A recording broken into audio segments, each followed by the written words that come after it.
Je vous propose d'ouvrir Genèse chapitre 4 et de regarder encore une fois ce texte tellement important, tellement beau, même s'il est à la première lecture négatif, puisqu'on parle d'un meurtre.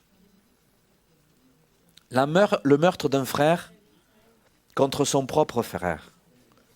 Quelque chose de terrible. Mais on regarde ce texte à la lumière de ce que Dieu fait pour Caïn.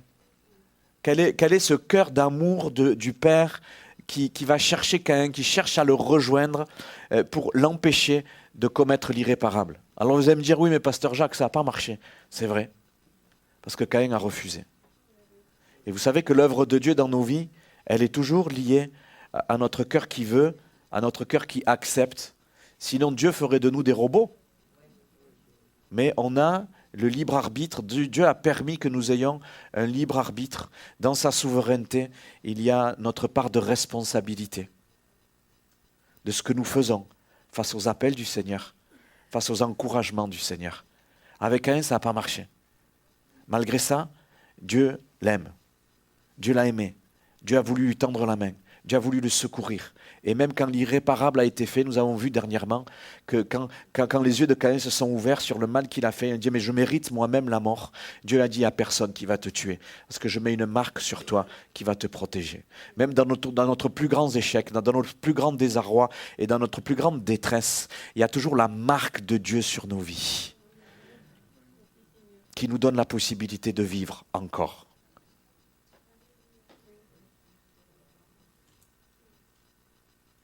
C'est l'amour et la grâce extraordinaire de Dieu. À Caïn, je ne sais pas vous, mais moi, je n'aurais pas mis de donner une seconde chance. Mais Dieu lui a donné une seconde chance. Et avec Dieu, laisse-moi te dire qu'il y a toujours une seconde chance pour toi. Il faut à tout prix qu'on regarde cet éclairage et on va voir un petit peu quelques éléments supplémentaires de comprendre qu'est-ce qui s'est passé dans ce texte. On le relit, vous l'avez, Genèse chapitre 4. On va relire quand même tout ce texte, c'est à partir du verset 1er. Adam connut Ève, sa femme, elle conçut et enfanta Caïn, et elle dit « J'ai acquis un homme de par l'Éternel ». Elle enfanta encore son frère Abel. Abel fut berger et Caïn fut laboureur. Au bout de quelque temps, Caïn fit à l'Éternel une offrande des fruits de la terre. Et Abel, de son côté, en fit une des premiers-nés de son troupeau et de leur graisse. L'Éternel porta un regard favorable sur Abel et sur son offrande, mais il ne porta pas un regard favorable sur Caïn et sur son offrande. Caïn fut très irrité et son visage fut abattu. Et l'Éternel dit à Caïn, « Pourquoi es-tu irrité? Et pourquoi ton visage est-il abattu? Certainement, si tu agis bien, tu relèveras ton visage, et si tu agis mal, le péché se couche à la porte et ses désirs se portent vers toi, mais toi, domine sur lui. » Cependant, Caïn adressa la parole à son frère, Abel. Mais comme ils étaient dans les champs, Caïn se jeta sur son frère Abel et il le tua. L'Éternel dit à Caïn, « Où est ton frère Abel ?» Il répondit, « Je ne sais pas, suis-je le gardien de mon frère ?» Et Dieu dit, « Mais qu'as-tu fait ? La voix du sang de ton frère crie de la terre jusqu'à moi. Maintenant, tu seras maudit de la terre qui a ouvert sa bouche pour recevoir de ta main le sang de ton frère. Quand tu cultiveras le sol, il ne te donnera plus sa richesse. Tu seras errant et vagabond sur la terre. » Caïn dit à l'Éternel, « Mon châtiment est trop grand pour être supporté. Voici, tu me chasses aujourd'hui de cette terre et je serai caché loin de ta face. Je serai errant et vagabond sur la terre, et quiconque me trouvera me tuera. » C'est pas ce que Dieu lui avait dit. Il n'avait pas dit que quelqu'un le tuerait. Mais Caïn, il a accentué la culpabilité. Il est allé au-delà de ce que Dieu lui a dit. Et l'Éternel lui dit non. Si quelqu'un tuait Caïn, Caïn serait vengé 7 fois. Et l'Éternel mit un signe sur Caïn pour que quiconque le trouverait ne le tue point. Voilà la protection de Dieu, on l'a vu dernièrement. Premier meurtre de l'histoire de l'humanité, Caïn qui tue son frère. Malgré cela, l'héritage de Caïn, c'était un héritage spirituel. Sa maman avait posé sur lui une destinée spirituelle. Il avait dit, Dieu est ton père spirituel. Adam est ton père humain, mais Dieu est ton père spirituel. Et malgré cela, il est passé à côté de sa destinée. Il est passé à côté de son identité spirituelle. Et à cause de cela, Dieu, qui est un père pour Caïn, Dieu, il veut protéger Caïn de ces sentiments de colère qu'il y a au-dedans de lui. On ne va pas rentrer dans le détail encore, mais en tout cas, Dieu veut engager une conversation. On le voit avec Caïn. Il vient le voir, il lui pose des questions et on voit que Caïn ne répond pas. On voit que Caïn, il ne veut pas engager la discussion. Il a la bouche fermée. Et Dieu voulait engager cette conversation, il voulait l'aider à gérer ce qui lui arrive, cette colère dont il ne sait pas quoi faire, comment il ne sait pas la gérer, et ces sentiments qui commencent à monter et le rendre incontrôlable. Et on sait combien la colère est incontrôlable. Qui ne s'est jamais mis en colère? Qui lève le pied et que personne ne voit le pied qui se lève.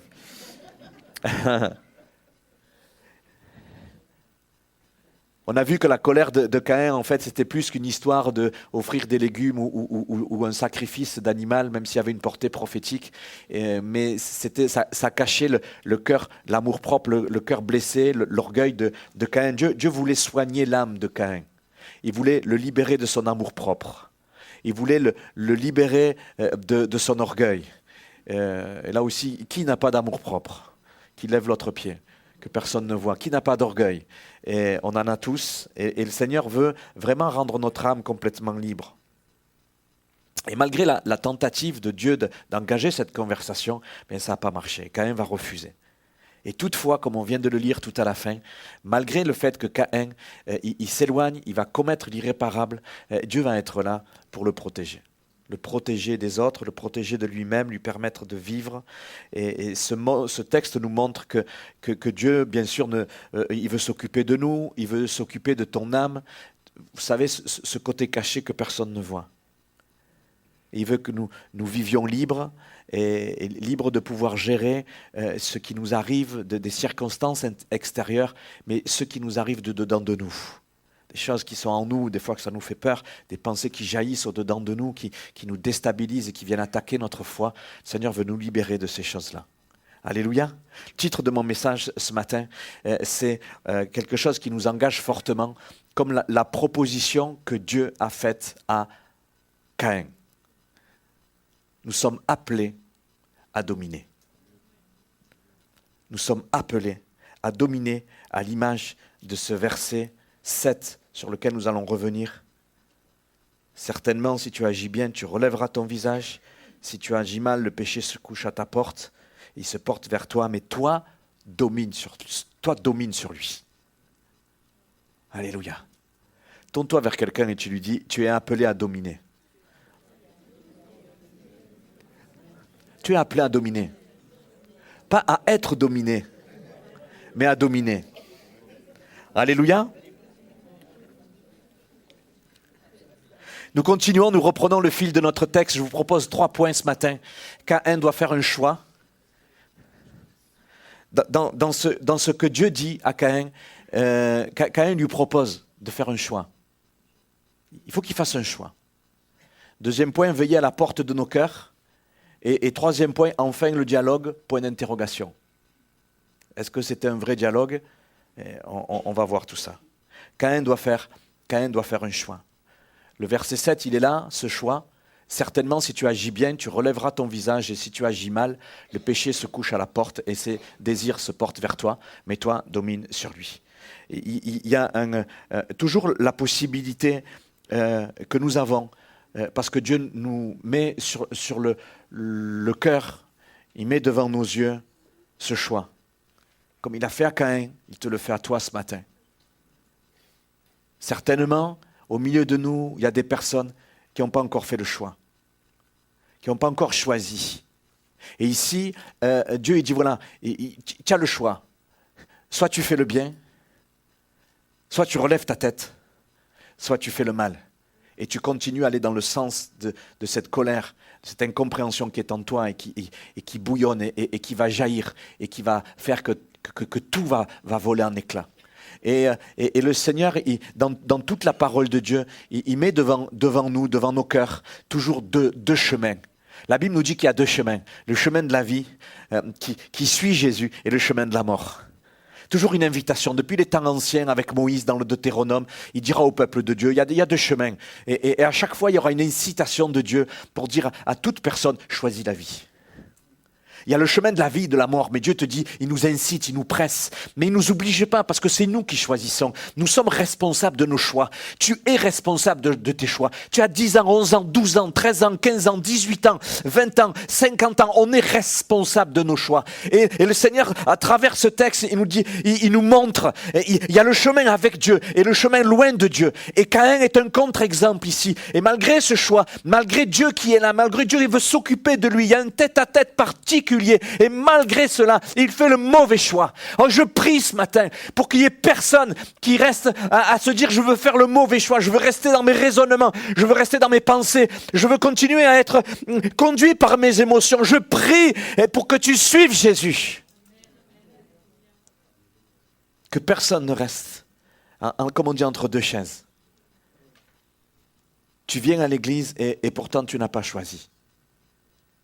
Pas vraiment choisi. Et le Seigneur voudrait nous interpeller. Il ne veut pas qu'on nous finissions mal. Si on est loin de Dieu, on finira mal. Si tu gardes ta vie pour toi, tu finiras mal.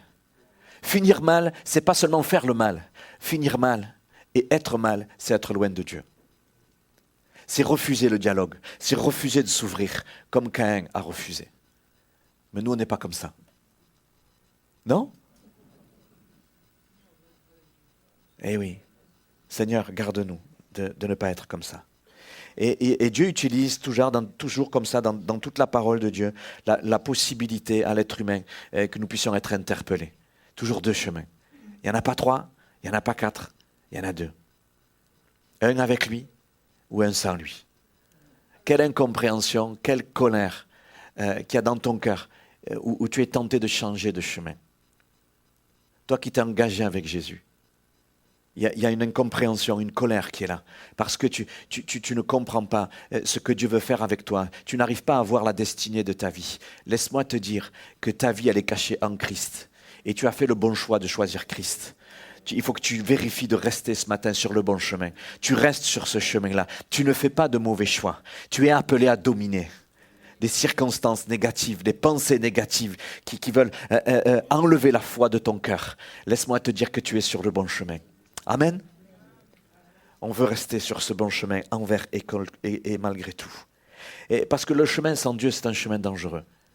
C'est un chemin où on ouvre la porte au péché. Le texte dit que le péché, il couche à la porte de nos cœurs. Et on est appelé à dominer. On n'est pas appelé à ouvrir la porte. On est appelé à dominer sur lui. Gloire à Dieu. Quelle que soit la colère, quelle que soit la situation, quel que soit l'aspect négatif, quelle que soit l'incompréhension, eh bien, tu peux choisir de garder la porte de ton cœur fermée. Pourquoi ? Parce que ton cœur est la propriété de ton Jésus. C'est ton jardin secret, c'est ton trésor. Et tu n'as pas le droit de laisser faire, de laisser s'agiter en toi toutes choses mauvaises qui vont faire que tu vas ouvrir la porte au péché qui couche dehors de ton cœur. Mais si tu ouvres la porte, il va rentrer. Et on va voir tout ça, c'est combien important. Nous pouvons toujours faire le bon choix de nous tourner vers Dieu pour lui demander de l'aide. Seigneur, protège-moi de moi-même. Je suis une personne dangereuse. Vous savez qu'on est des personnes dangereuses ? Le proverbe qui dit « donner à telle personne le bon Dieu sans confession », ça c'est l'imagination de l'être humain. Nous sommes tous des personnes dangereuses. Eh oui, parce qu'il y a toujours quelque chose en nous qui nous pousse à ouvrir la porte de nos cœurs pour accueillir le péché qui couche à l'extérieur. On voit qu'il y a deux aspects. Le péché, il est au-dedans de toi, mais il est aussi à l'extérieur de toi. C'est pour ça qu'il faut choisir Jésus. C'est pour ça que ce matin, il t'a été invité de choisir Jésus. C'est lui qui te libère des chaînes de ton être intérieur. Il guérit ton âme. Du péché que nous nourrissons à l'intérieur de nous. Et qui se connecte avec le péché qui est à l'extérieur. Le péché est à l'intérieur et à l'extérieur. Mais si le Seigneur, il est en nous, Il nous libère de notre péché intérieur. Et il nous donne la force de garder la porte fermée du péché qui couche à la porte de nos cœurs. Vous suivez? Le péché, il n'est pas qu'à l'extérieur. Il est aussi à l'intérieur de toi. Nous sommes des personnes dangereuses. La plus belle des personnes, la plus gentille des personnes, la Bible dit que nous sommes un buisson d'épines. Quand j'étais petit, avec mon grand frère, on se faisait un défi. Plusieurs défis. On se baladait et puis au bord du chemin, à la campagne, il y avait un immense buisson d'orties. Mon grand frère, il prend son élan, il court, il saute par-dessus le buisson. Et il me défie, il me dit, fais pareil. Je cours, je saute et j'atterris dans le buisson. Je vous garantis qu'un buisson d'épines, ça fait mal. Toute la journée, je me grattais. C'était l'été, on était en short. Je vous garantis que je m'en rappelle encore maintenant. On est des personnes dangereuses. Dès qu'on s'approche, ça pique. Et la Bible appelle ça le fait que nous soyons éloignés de lui. La Bible appelle ça le péché. Et l'histoire du péché dans nos vies doit être réglée. Christ est venu pour ça. Et Christ en nous enlève le péché. Et malgré tout, dans notre âme, nous avons nos émotions, nous avons des choses mauvaises qui peuvent être là. Mais avec Jésus, nous sommes vainqueurs. On est appelés à dominer. Le péché qui est au-dedans de nous, qui sont nourris par des pensées, qui nous tirent vers le bas. Mais en même temps, nous avons autorité de dominer sur le péché qui tape à la porte de nos cœurs. Et on lui dit, de l'intérieur, tu restes dehors. Mais on aura cette force seulement si Jésus est en nous. Est-ce que Jésus est en toi? Tu peux recevoir Jésus ce matin. Tu veux dire, Jésus vient dans mon âme, prends autorité dans mon âme, enlève tout ce qui n'est pas de toi. Et Seigneur, mets ta présence, mets ton esprit, mets ce que tu es, mets du divin dans ma vie. Et tu tiendras bon. Si tu fais cette prière, tu tiendras bon face au péché qui couche à la porte de ton cœur. Nous sommes appelés à dominer avec sa force. Amen. Le verset 7 nous dit, je voulais noter, certainement si tu agis bien, tu relèveras ton visage. Cette expression dans l'hébreu a la même racine qu'un autre mot qu'on connaît bien, c'est le mot pardonner. Si tu relèves ta tête. La pensée de l'esprit ce matin, c'était une chaîne à ton cou qui te tient courbé. Mais la pensée de la parole qui rejoint la pensée de l'esprit, c'est si tu relèves ta tête. Le pardon nous permet de relever la tête. Pardonner, demander pardon, nous permet d'être libres. Alléluia. Extraordinaire. Et Dieu donne le remède à Caïn. Il donne la possibilité de faire le bon choix. Relève la tête. Ce matin, pardonne. Laisse la mentalité du Saint-Esprit envahir ton âme et te donner la force de pardonner. La liberté de demander pardon à Dieu. Pour l'avoir méprisé, pour l'avoir abandonné, pour n'a pas voulu, ne pas avoir accepté de lui ouvrir la porte de ton cœur. Relève la tête. Amen. Tout ça, ça nous vient de Dieu. Son esprit en nous, dès qu'on commence à l'appeler, Seigneur, je veux que ma tête se dresse, je veux que mon âme qui est courbée se dresse. Et je veux te saisir et je veux t'avoir dans ma vie. Cette force, elle se trouve en Dieu, pas dans tes capacités, mais elle se trouve en Dieu. Nous avons besoin de lui demander, Seigneur, je veux pas que mon âme soit courbée, mais je veux qu'elle se redresse par ta grâce. Amen. Nous voulons faire le bon choix. Paul le dit comme ça dans Éphésiens, que toute amertume, toute animosité, toute colère, toute clameur, toute calomnie et toute espèce de méchanceté disparaissent du milieu de vous, disparaissent de nos cœurs. Soyez bons les uns envers les autres, soyez compatissants, vous pardonnant réciproquement comme Dieu vous a pardonné en Christ. Lorsque Christ, on nous donne la possibilité de nous pardonner parce que nous lui demandons, eh bien, toutes ces choses-là, elles se produisent en nous et ça rejaillit dans nos relations. Gloire à Dieu. Caïn n'a pas voulu. Caïn n'a pas voulu ce bienfait. Il va tuer son frère. il y a sur chacun de nos cœurs ce matin ce même choix qui est là. Nous devons faire ce choix. Il y a un appel à faire ce choix.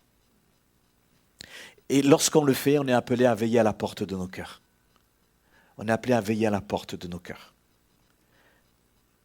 Dieu se tient à l'intérieur du cœur de Caïn. Il est son père spirituel. On reprend le contexte de notre passage. Il lui parle. Il le met en garde. Il cherche la conversation. Et le texte dit que le péché, il couche à la porte. Et ses désirs se portent vers toi. Mais toi, domine sur lui. Le péché est dehors couché. En hébreu, c'est l'image d'un animal. C'est comme un animal qui est couché sur votre paillasson. Vous avez un gros chien, c'est l'hiver, il pleut, il est tout sale. Vous l'interdisez de rentrer dans la maison. Il va en mettre partout. Et il est dehors. Et il attend que vous ouvriez la porte pour qu'il puisse rentrer. C'est l'image d'un animal. Le péché, il est couché sur le seuil de ta porte. Mais Dieu, il est avec Caïn. Gardez l'image de cette maison. Il est à l'intérieur. Dieu est à l'intérieur. Il est avec Caïn. Caïn, il n'est pas bien. Il y a la moutarde de la colère qui lui monte au nez, comme on dit. Hein, et il est en train de perdre tout contrôle. Mais Dieu est là. Mais Dieu est là. Dieu n'a pas peur de notre âme mauvaise. Dieu n'a pas peur de notre mauvais caractère. Dieu n'a pas peur de nos peurs. Dieu ne se détourne pas. Il n'a pas peur du cœur malade. Au contraire, il veut le rejoindre. Et dans cette discussion qui n'a pas marché, eh bien, Dieu est là quand même. Là où tu en es avec Dieu, Dieu est là. Dans tes ténèbres, Dieu est là. Dans tes soucis, dans tes fardeaux, Dieu est là. Dieu ne te laisse pas. Dieu ne t'abandonne pas. Dieu n'a pas peur. Dieu n'est pas débordé de ce qui t'arrive. Dieu est là. Alléluia. Et comprendre cela, se saisir de ça, c'est pouvoir résister à l'animal qui dort dehors. Réaliser que Dieu est là, c'est extraordinaire. Que Dieu est là pour nous, c'est formidable. Mais il faut accepter d'engager le dialogue qu'Caïn n'a pas voulu. Demande de l'aide à ton Jésus. Nous avons été encouragés à le faire, à ouvrir notre bouche. Seigneur, c'est de toi que j'ai besoin. Caïn ne l'a pas fait. Bon, nous, on l'a tous fait. Hein. On avait tous la bouche ouverte. Bon, moi, j'avais les yeux fermés, je ne vous ai pas vu.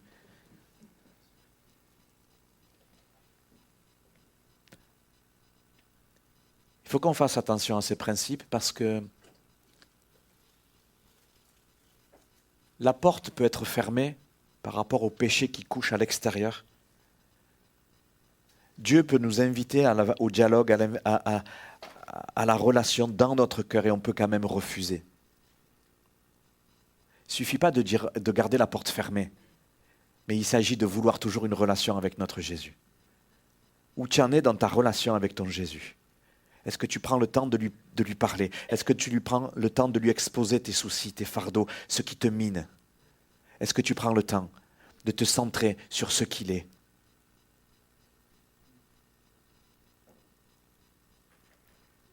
On peut se dire, aimer Jésus, on peut être engagé avec Jésus et ne pas lui parler. Notre vie de prière, notre vie de piété, elle est néant. Et le Seigneur ne veut pas. Il ne suffit pas de dire je garde la porte fermée. Non.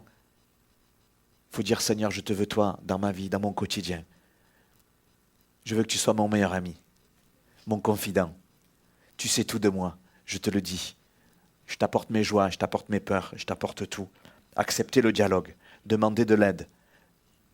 Ça va faire fuir celui qui est couché à la porte. Sinon, il va y avoir une connexion entre le péché qui est en moi et les ténèbres qui sont dehors. Clac. Et l'oppression ténébreuse, l'oppression démoniaque va faire son travail. Vous suivez? On doit veiller à la porte de nos cœurs. Certainement, si tu agis bien, tu relèveras ton visage. Et si tu agis mal, le péché se couche à la porte et ses désirs se portent vers toi. Mais toi, domine sur lui. Je ne sais pas si je vous ai donné la signification du mot désir, littéralement dans l'hébreu. Le mot désir ici, c'est le désir ardent d'un homme pour une femme. C'est un désir amoureux.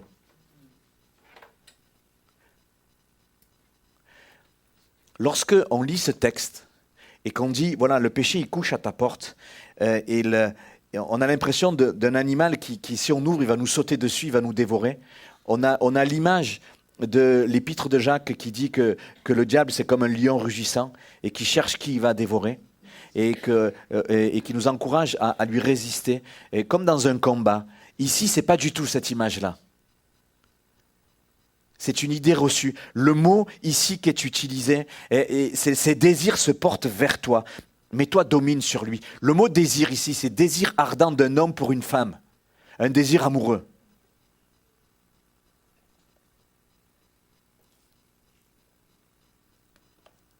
Il nous semblerait que c'est comme un animal aux aguets, prêt à bondir sur sa proie pour la détruire, pour la dévorer, mais ici ce n'est pas le cas. Ici ce n'est pas le cas. Ici, c'est l'image d'un animal qui est, comment je dirais, qui est voluptueusement couché là. Il est là pour lui faire les yeux doux, tu sais. S'il te plaît, fais-moi rentrer. J'ai une grosse fourrure, je vais te tenir chaud. Tu vas pouvoir me caresser, ça va être chouette. C'est cette image-là. Cette image-là. C'est l'animal qui est amoureusement couché et qu'on prend dans nos bras volontiers et ça fait de la douceur. Un petit peu comme quand on s'enveloppe dans une couette, vous savez, ou dans une, comment on dit, dans une couverture ou dans un comment on dit, un plaid, Percy, j'allais dire bled. Un plaid, on est au chaud, on fait du cocooning. C'est cette image-là en fait. Ça va, vous l'avez ?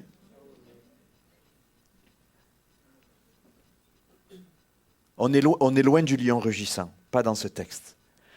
Le péché, il est là, il est couché dans un but de séduire.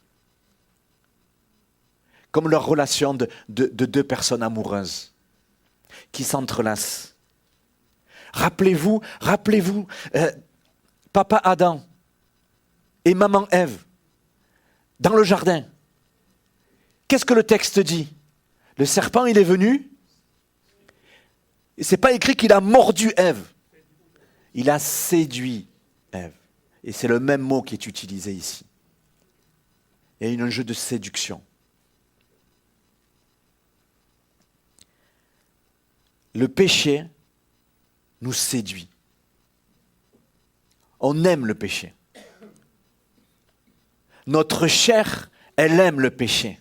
Notre nature déchue, elle aime le péché. On y trouve du plaisir.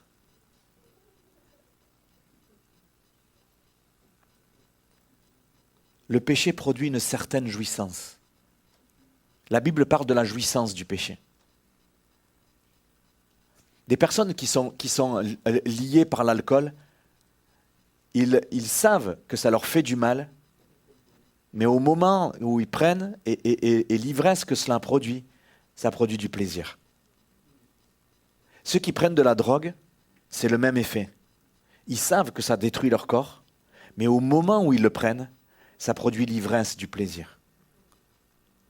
Toute passion, toute dérive, toute addiction est quelque chose de nocif, mais en même temps, ça nous séduit. En même temps, ça nous séduit. Ça nous domine, mais en même temps, nous l'acceptons. Ça nous détruit, mais en même temps, nous en jouissons des effets. C'est les effets du péché. On n'en veut pas, mais ça nous plaît. La pornographie, l'exemple de la pornographie, c'est quelque chose qui nous attire, qui nous séduit, qui produit une certaine jouissance, et en même temps, ça nous détruit. Ça détruit le regard qu'on a sur l'autre.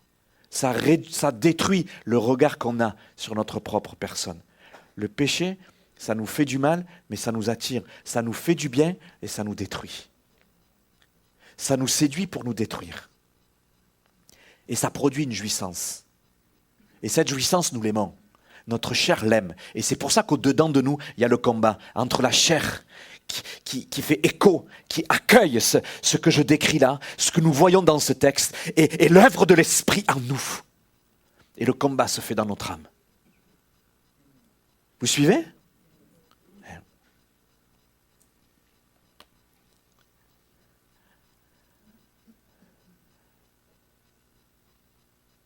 Acceptez toujours d'ouvrir cette porte à cet animal bizarre, qui est une entité spirituelle, qui fait écho à notre âme malade, que si nous l'entretenons tous les jours, nous ouvrons la porte, il y a des influences démoniaques après.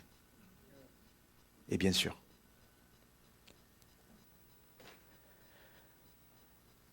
Ça devient quelque chose qu'on ne peut pas se passer, ça devient quelque chose dans lequel on s'habitue avec des raisonnements de dire mais c'est comme ça, on ne peut rien faire.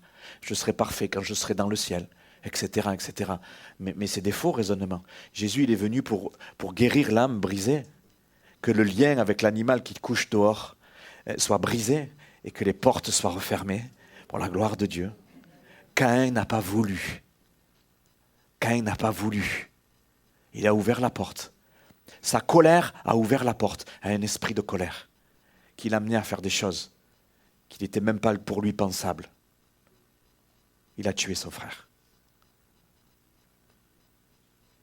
Quand on entretient des choses dans notre âme, eh bien, et que nous ouvrons la porte, on s'expose à des choses qui sont terribles. Le Seigneur nous amène à nous séparer. Le Seigneur nous amène à haïr le péché. Même s'il te fait les yeux doux.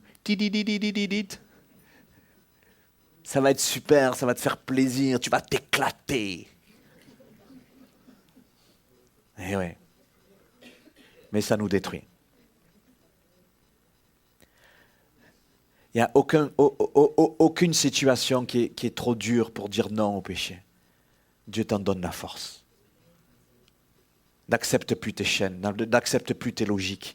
Le Seigneur est venu pour nous rendre libres. Aucun problème, aucune colère n'est un prétexte pour pécher, ou pour vivre dans le péché, pour ouvrir la porte, pour dire j'ai besoin d'autre chose, j'ai besoin de me changer d'air. C'est des mensonges de l'ennemi. Le péché tire sa force dans l'intérêt que nous lui portons. Le péché tire sa force dans l'intérêt que tu lui portes. Plus tu t'opposes à lui, et plus il va faiblir.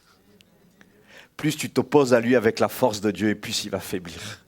Alléluia. Garde la porte fermée, et puis ça ira. On garde, nous on reste au chaud avec le Seigneur. Et on continue à avoir l'âme guérie par lui. Alléluia. Plus tu t'opposes à lui, et plus il faiblit. C'est dans ce but-là que Dieu a voulu engager la conversation avec Caïn, pour lui donner les outils pour garder la porte fermée. On est appelé à dominer. Tu n'es pas appelé à ouvrir les portes. Tu es appelé à dominer. Alléluia. On est d'accord avec ça? C'est la force de l'évangile. C'est la puissance de l'évangile. Celui qui est en nous, il est plus fort que celui qui est contre nous. Gloire à Dieu. Ou sinon on est là pourquoi? Si ce n'est vivre ensemble la glorieuse victoire du Maître. Tu es appelé à dominer. C'est ton identité. C'est ce que le Seigneur nous propose. Jésus est venu pour ça. L'âme brisée va ouvrir les portes aux ténèbres. Mais Jésus est venu pour guérir l'âme brisée. Il est venu pour que nous ayons l'âme libre. De dire non aux pulsions intérieures. Et quand je vais mal, je me tourne vers mon Jésus. Il est ma source de paix, il est ma source de joie, il est mon contentement. Rien ni personne d'autre que lui. C'est ça la réalité qu'il veut poser sur ta vie. Amen.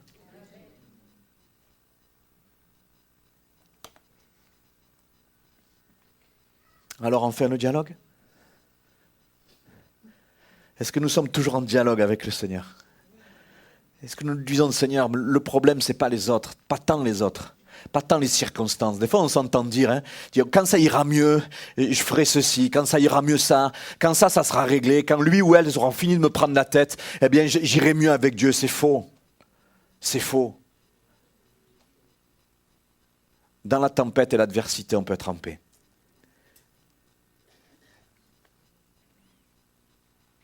Parce que si on attend que toutes les circonstances soient alignées, des choses où on n'a pas la main, ça ne viendra jamais. On est d'accord avec ça?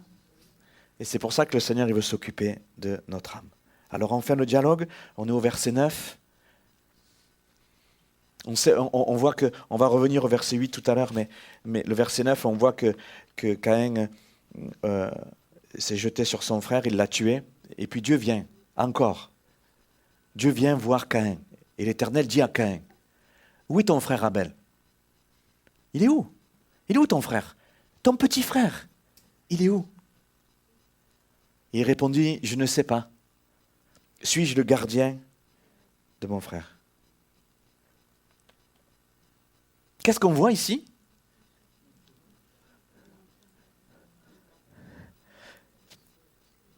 Quelque chose qu'on n'a pas vu jusqu'à maintenant. Caïn qui parle à Dieu.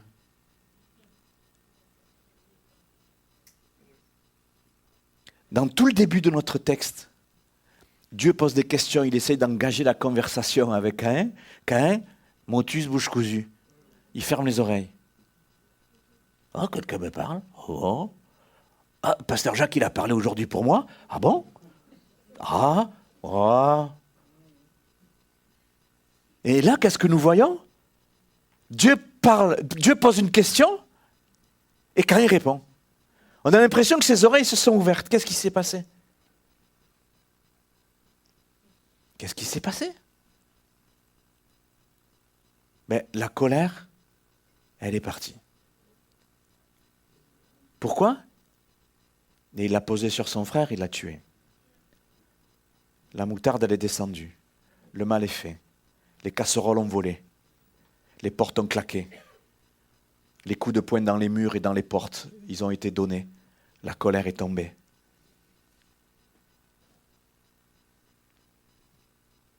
Mais il y a un mort. Et Caïn répond. La colère est passée et elle laisse son lot de regrets, de détresse, son lot de mauvaises paroles, de mauvaises actions. C'est comme si Caïn retrouvait ses esprits. C'est comme s'il avait été saisi de quelque chose qui le dominait, parce que lui n'a pas dominé. Il n'a pas suivi les conseils de Dieu. Alors maintenant, il parle. Mais au prix de quoi?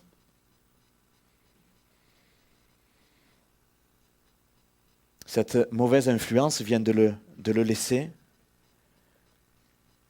Et Dieu lui parle. Où est ton frère Abel? Ton frère. Ton frère. Pas n'importe qui. Ton frère. Quelqu'un de ta famille, ton proche. Où est-ce qu'il est? Où est-ce qu'il est? Dieu l'interpelle sur la famille. Dieu l'interpelle sur ce qu'il a fait, ce qu'il a détruit de sa famille, de sa propre chair. Le Seigneur nous interpelle avec ce texte du début de l'humanité. La famille pour Dieu est quelque chose de primordial. Quelque chose de très primordial. Fais tout pour être en paix avec ta famille. Que de ton côté, que de ce qui vient de ton cœur, il n'y ait rien de mal qui sorte vers ta famille. C'est nos proches. Et puis si on avance dans la parole de Dieu, Jésus dira que l'Église devient notre famille. Qu'entre nous, il n'y ait rien. Que nous n'entretenions rien. Toujours relever la tête, relever notre visage, toujours envie de pardonner, toujours vouloir pardonner, toujours être prêt de pardonner. On peut se tromper, on peut faire mal quelque chose, mais on veut pas entretenir des choses qui coupent les relations. Ton frère. Et c'est comme si Dieu vient voir Caïn et il dit à Caïn, mais Caïn, il est où ton frère? Parle-moi de ton frère. Il est où ton frère? Parle-moi de lui. Ah, je n'ai pas de nouvelles. Ça fait 10 ans, on ne s'est plus appelé. Appelle-le. Oh, mais il n'y a rien, hein, pasteur Jacques. Appelle-le.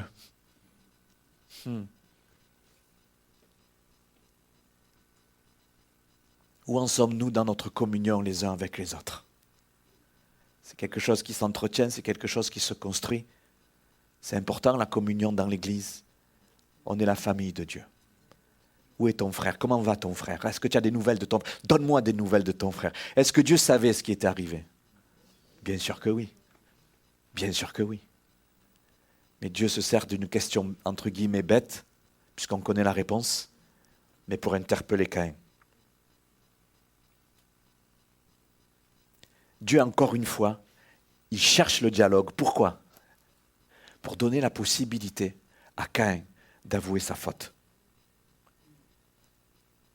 De confesser le mal qu'il a fait. De dire à Dieu, Seigneur, c'est la colère, j'ai ouvert la porte. C'est plus moi, c'est pas moi qui ai fait ça et j'ai détruit, j'ai mal fait. Seigneur, viens à mon secours. Dieu pose cette question pour donner la possibilité à Caïn de faire cette démarche. Est-ce qu'il l'a faite? Non. C'est pas un truc de malade? Comment on peut avoir le cœur dur?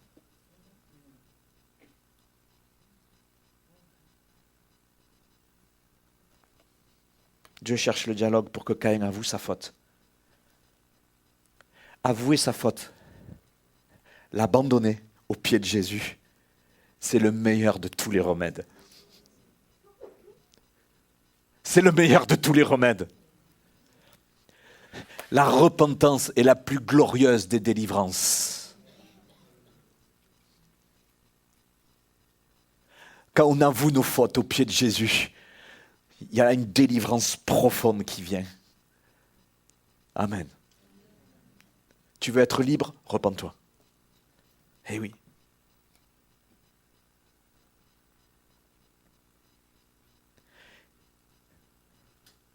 Malgré cette porte encore ouverte de communication avec Dieu, regardez encore le texte.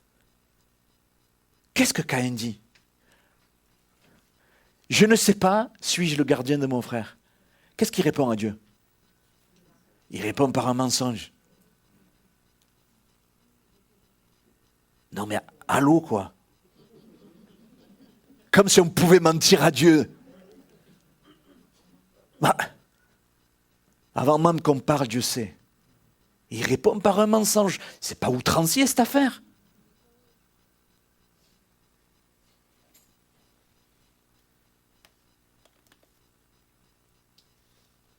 On voit quand même, tout le texte, il refuse de parler à Dieu.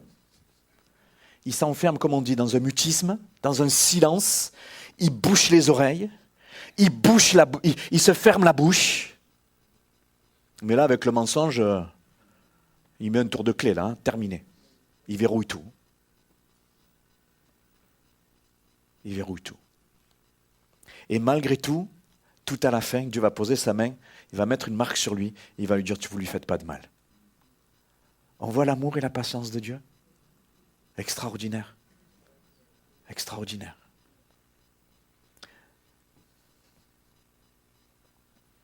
Non seulement il ment, et il dit encore un truc. Suis-je le gardien de mon frère?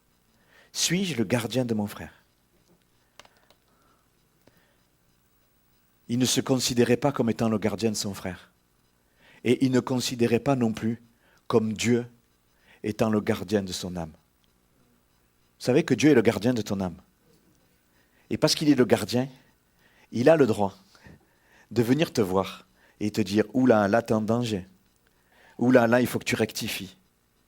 Oula, là il faut que tu t'améliores. Là il faut que tu arrêtes de faire le n'importe quoi. Pourquoi? Parce que c'est le gardien de notre âme. Tu sais pourquoi? Parce que tu lui as confié ton âme. Mais Caïn n'avait pas compris ça. Et quand on ne comprend pas que Dieu est le gardien de notre âme, eh bien, on ne comprend pas qu'on est nous-mêmes le gardien de nos proches. Et là, tenez-vous bien, il y a un principe caché qui est très important pour chacun de nous. Dieu voulait apprendre ça à Caïn.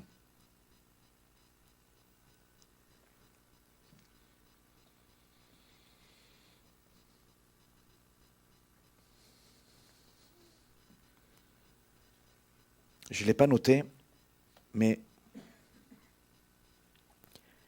Caïn, est-ce que vous vous rappelez? Qu'est-ce que ça veut dire comme mot? Ça veut dire zèle, feu ardent, ardeur. Caïn était l'aîné. Il avait un caractère, poussez-vous, on y va. On fonce. Abel, son nom, ça veut dire buée, vapeur. Buée, vapeur. Haleine, souffle. Ça parle de ce caractère fragile. Ça parle de fragilité. Caïn, ardeur, zèle, force. Abel, fragilité.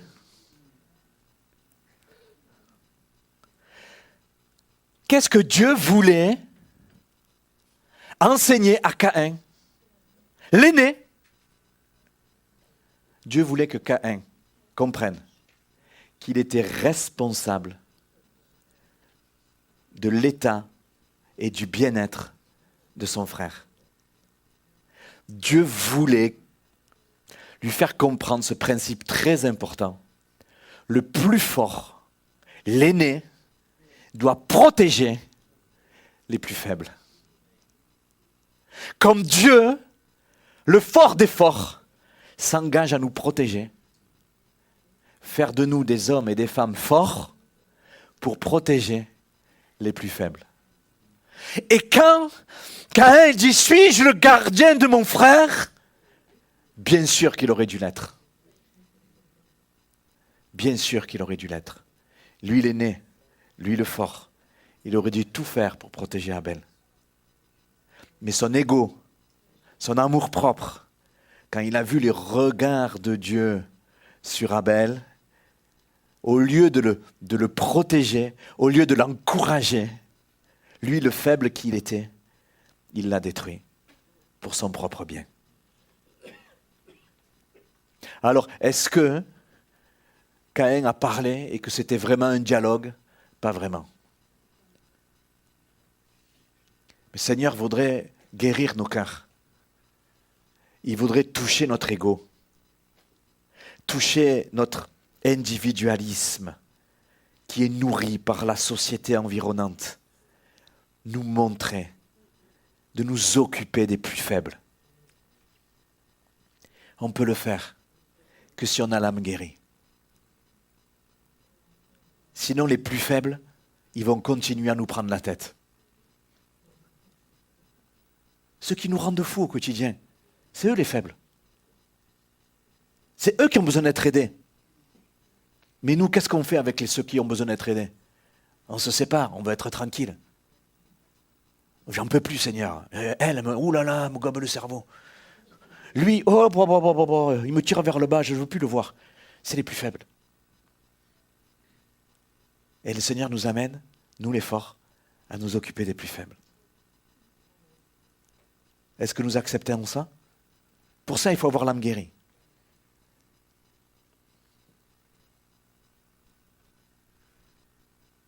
Une relation avec Dieu saine pour pouvoir être libre pour aider les autres.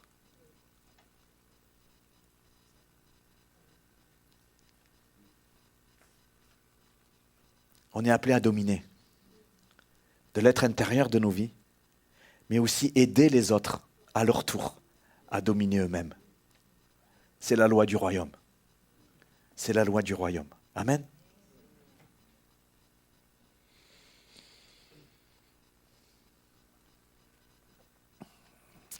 J'avance, regarde, et on finit par ça, on relit encore ce verset. Le péché se couche à la porte et ses désirs se portent vers toi. On a bien regardé ce que ça voulait dire tous ces textes. Mais toi, domine sur lui. Mais toi, domine sur lui. On est appelé à dominer. Oui, on reste sur ça.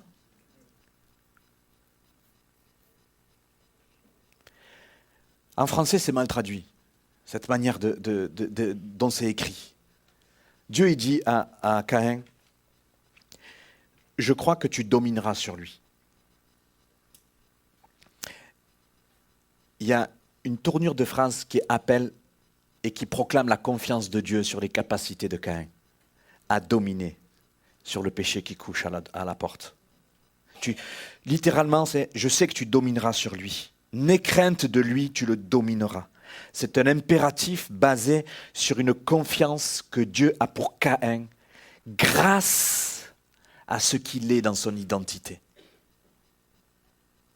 Vous savez que le Seigneur, quand on lui donne notre vie, il nous fait confiance. Vous savez qu'il nous fait confiance. Il nous donne son esprit. Il nous fait confiance. Il y a du divin en toi, c'est un trésor inestimable. Et il te le confie. Et sur cette base-là, il dit, n'aie pas peur du péché qui couche à ta porte. N'aie pas peur de ce qui va se passer pour toi cette semaine. Du conflit ou de la tentation qu'il va y avoir. Moi, j'ai confiance en toi. Grâce à ce que je t'ai donné, tu peux tenir fort. Ne t'inquiète pas, tu vas arriver à dominer. Ne t'inquiète pas. L'Esprit de Dieu qui est en toi, qui est pour toi, qui est sur toi, il est plus fort que cet animal qui va essayer de te séduire.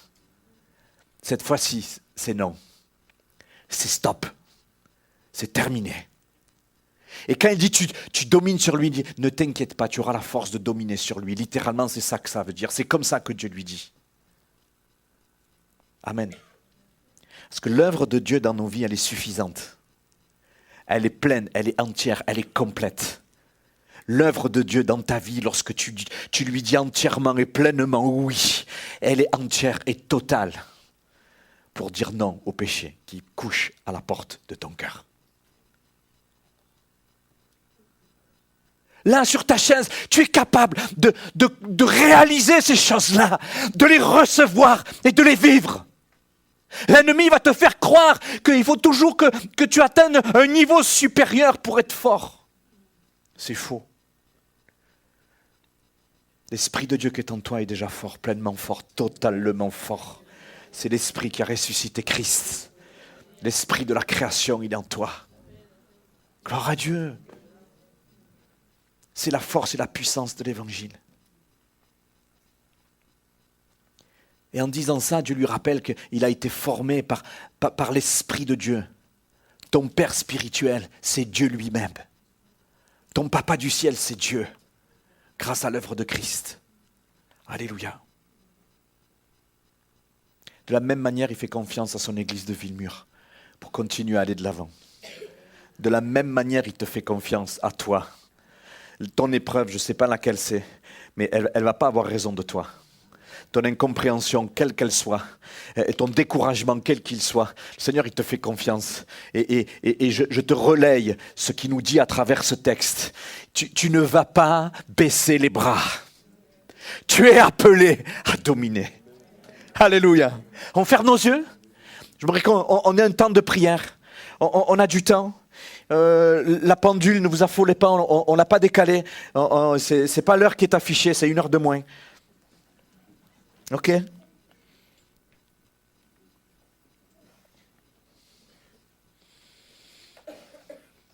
Je crois que la parole et l'esprit ce matin nous recentrent sur l'extraordinaire trésor que nous avons en Jésus. Oh, ce matin, je voudrais te dire que avec Jésus, tout est possible. Toute victoire est disponible avec Jésus.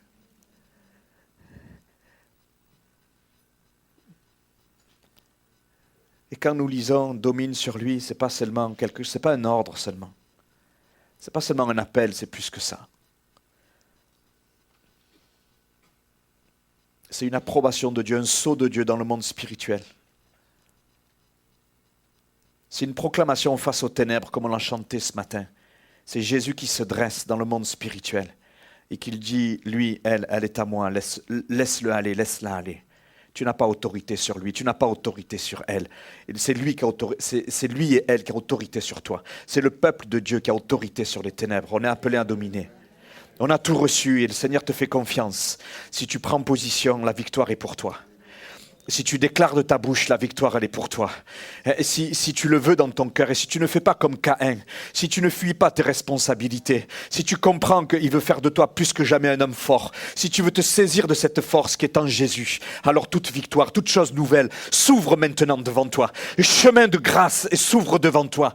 Je prie maintenant pour que tu aies le cœur qui reçoive, mais pas seulement de recevoir, mais le cœur qui se saisit de cela et qui se dresse devant le Seigneur. Relève la tête. Tu es pardonné. Relève la tête. Alléluia. Est-ce qu'on pourra avoir un moment devant le Seigneur, un moment de prière devant le Seigneur, où en pratique, ensemble, on va relever la tête. On proclame la victoire de Jésus. Nous proposer un temps de prière.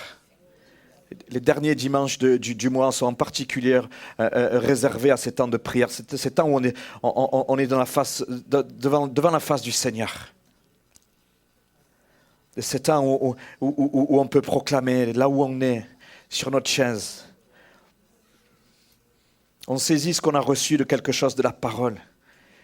On le serre dans notre cœur et on lui dit au Seigneur, dire Seigneur, moi j'ai été concerné à ce domaine-là et je veux vivre ça. Peut-être quelqu'un ce matin a besoin d'être interpellé, de se laisser être interpellé. Laisse-toi être interpellé parce que le Saint-Esprit est le gardien de ton âme. Et il t'interpelle. Et il sait, il te voit. Il te voit que ta vie de prière, elle est réduite à sa plus simple expression. Tu n'as plus réellement de vie de prière. Et parce que le Seigneur, c'est le gardien de ton âme, il te dit qu'il faut que tu retrouves le chemin de la communion et de la communication. La conversation avec ton Jésus que tu as perdu. Oh, ne fais pas comme Caïn. Ta vie de piété, Seigneur la voit, elle est dans une stérilité profonde parce que tu en as perdu de l'intérêt. Oh, tu dis que tu n'as pas le temps. Mais c'est toi qui es le maître de ton temps. Domine sur ton temps ce matin. Le Seigneur te dit qu'il te fait confiance. Autant tu es capable d'organiser ton temps pour toutes sortes de choses, d'organiser ton temps et de gérer ton temps pour toutes sortes d'activités, que ce soit pour toi, pour ta famille, pour tes enfants. Tu as une capacité à gérer. Le Seigneur, il te dit que maintenant tu utilises cette capacité à dominer ton temps. Il y a un appel pour quelqu'un. Le Seigneur est le gardien de ton âme. Et c'est dans la prière, dans la communion et la communication avec ton Jésus que tu trouveras la force de garder la porte fermée au péché qui couche dehors. Prie. Retrouve le chemin de la prière. Retrouve de l'intérêt maintenant au nom de Jésus.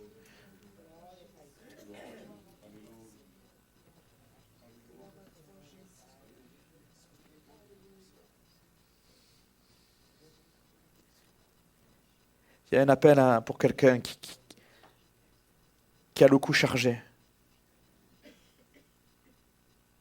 Des chaînes qui sont là. Oh, tu as ouvert des portes. Tu as ouvert tes portes parce que tu as l'âme malade. Et plutôt que de le dire au Seigneur et d'abandonner, de demander pardon, plutôt que de te repentir, tu as ouvert des portes. Et le Saint-Esprit, parce qu'il est le gardien de ton âme, il te dit ce matin que tu dois redresser ta tête en venant à Jésus. Est-ce qu'il y a quelqu'un qui se sent concerné ce matin? Est-ce qu'il y a quelqu'un qui veut répondre à l'appel de dominer?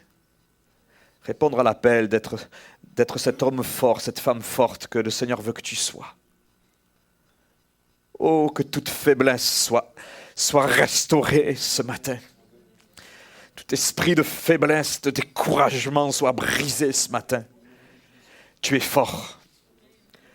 Tu es fort par l'Esprit de Dieu que tu as reçu. Tu es forte pour dominer. Le Seigneur te fait confiance. Ta confiance doit renaître en t'appuyant sur ce que tu as entendu ce matin. Au nom de Jésus, que la foi renaisse maintenant. Que le zèle et la ferveur renaissent. Alléluia. Nous voulons être des Caïns dans notre identité, des hommes et des femmes zélés pour toi. Pas pour nous, mais pour toi, Seigneur. Alléluia. Alléluia.